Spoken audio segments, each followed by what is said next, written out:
On va pas se mentir, la saison de Vinicius Junior est quand même très compliquée et que ce soit son attitude ou son niveau de jeu, il y a vraiment pas grand chose à retenir pour le moment. Salut à tous les gars, c'est Azial. Aujourd'hui on se retrouve pour une nouvelle vidéo. On va revenir sur les propos notamment de Frédéric Antonetti sur Vinicius Junior et son attitude et le fait qu'il est très agaçant encore une fois cette saison et qu'il montre une attitude assez déplorable, même si moi, comme je vous l'ai toujours dit, je trouve qu'on en fait un peu beaucoup autour de l'attitude de Vinicius et que dans certains cas, dans certaines situations, on remet quand même beaucoup de choses sur Vinicius Junior, alors qu'il y a aussi beaucoup à redire sur la manière dont il est traité, que ce soit par ses adversaires ou par les supporters adverses. Il est quand même très facilement pris pour cible. Alors je vous l'accorde aussi, il est très facilement pris pour cible parce que il tombe très facilement dedans et du coup ça permet aux supporters adverses et aux adversaires de essayer de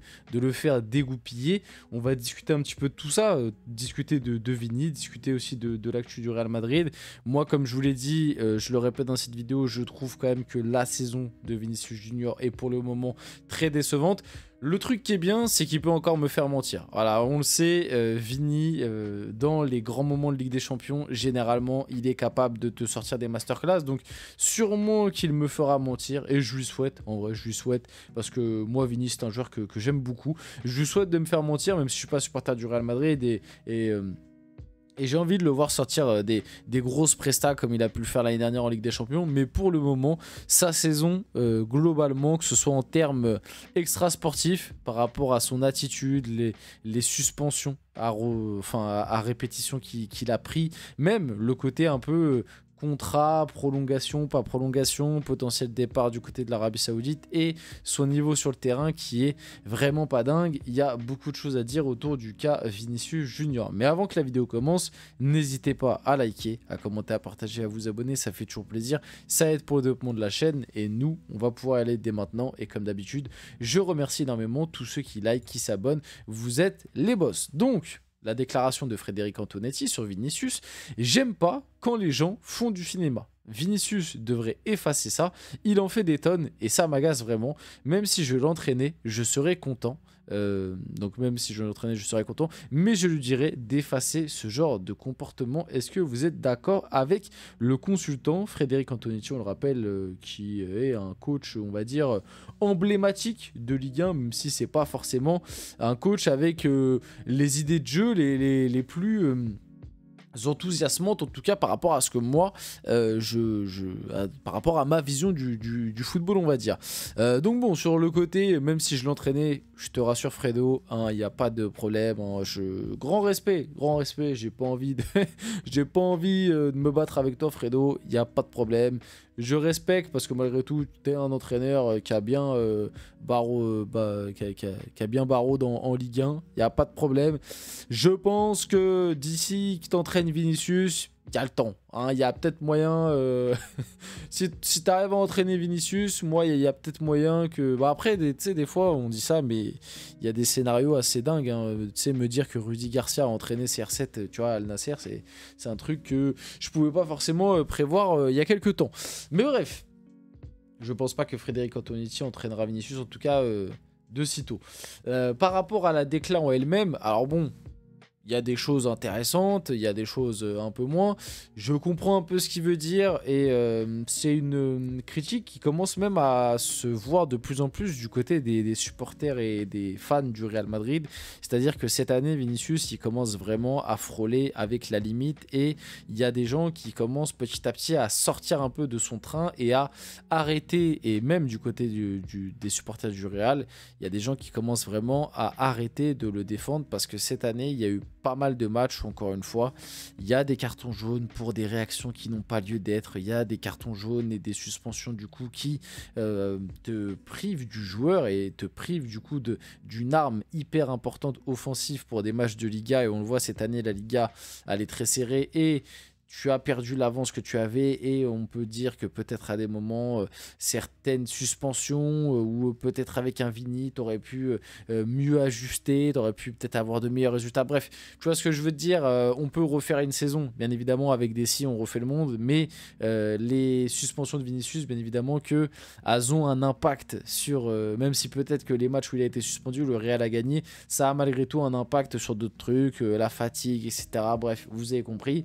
Donc, il a eu beaucoup de suspensions. Il y a eu encore une fois cette année beaucoup de cas autour de Vinicius par rapport à son comportement, par rapport à l'arbitre, par rapport à ses adversaires où il y a encore des altercations. Le comportement n'est pas le plus exemplaire. Et en plus de ça, cette année, le niveau de jeu sur le terrain ne suit pas forcément. Même si encore une fois, je le dis, je le répète, je trouve que il y a dans certains cas, on oublie un peu quand même que Vini reste la victime et je trouve qu'on s'attarde plus sur le comportement que sur ce qu'il subit. Voilà, c'est quand même important de le rappeler. Moi, j'oublie pas que dans la plupart des stades où il va, il prend des grosses insultes racistes pendant tout le match, qu'au bout d'un moment, c'est insupportable, qu'il y a des comportements aussi de la part de certaines personnes dans les tribunes, etc., qui est les vidéos qui sont sorties là très récemment, je sais plus c'était dans quel match, mais tu vois les supporters derrière Vinicius qui l'insultent de singes, qui font des gestes, mais vraiment on dirait des attardés quoi. On dirait des attardés, mais bref, ça c'est un problème bien plus profond qu'on n'arrête pas, on n'arrête pas d'en parler. La Liga et d'ailleurs un peu le football mondial bouge de manière très lente sur le sujet, c'est bien triste, mais voilà, donc par rapport à la décla en tant que telle, je comprends ce que veut dire un peu Frédéric Antonetti, dans le sens où c'est vrai qu'à des moments, Vinicius devrait un petit peu plus se concentrer sur le terrain, peut-être un peu effacer ce côté cinéma, ce côté à en faire des tonnes, qui peut agacer un peu tout le monde, et qui peut en plus te faire récolter des cartons, te faire t'embrouiller face à tes adversaires, etc. Alors dans certaines rencontres, ça peut un peu le galvaniser, mais dans d'autres rencontres, ça peut le desservir. Et cette année, je trouve, cette saison, que ça l'a plus desservi que ça l'a galvanisé. Donc, ce serait bien que Vini se reconcentre un petit peu sur le football. Voilà un peu mon avis par rapport à ça. Je voulais aussi faire ce petit débat, du coup, c'était l'occasion. Hazard version Chelsea ou Vinicius version Real Madrid, lequel choisissez-vous pour débuter une finale de Ligue des Champions? Et la question est très importante, parce que si tu me poses la question, lequel des deux t'as le plus impressionné ou lequel des deux tu trouves le plus fort, je vais pas vous mentir que j'ai peut-être ma petite préférence envers le Hazard Chelsea. Voilà, je mets les menottes. Peut-être que beaucoup ne vont pas être d'accord avec moi, mais pour moi, Hazard Chelsea, notamment sa dernière saison là, avec la victoire en Europa League et tout, c'était très très fort. C'est aussi la période où il fait la Coupe du Monde 2018, où vraiment le mec il vole, il est trop fort. Bref. Hazard version de Chelsea, c'était un joueur de malade mental.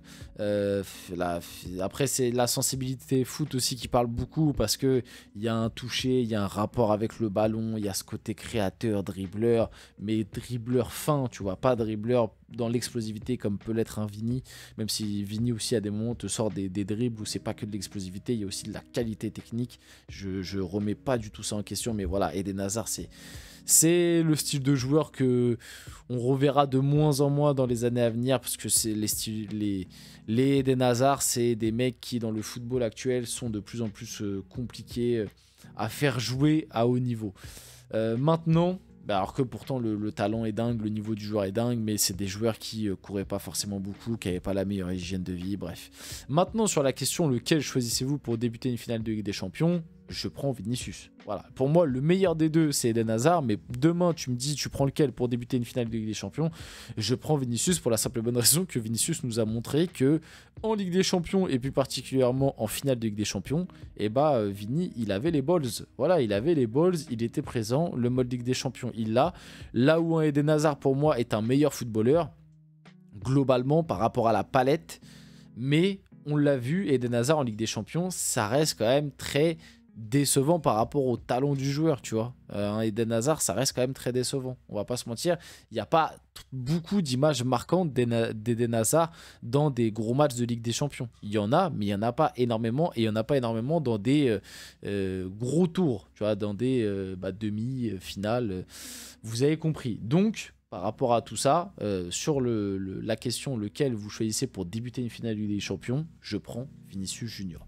On enchaîne un petit peu. Alors ça, c'est quelque chose qu'on sait depuis un moment, puisqu'on l'a vu, il n'était pas là, notamment pour le match face à l'Atlético Madrid. Dani Ceballos est forfait 2 mois, un blessé de plus au Real.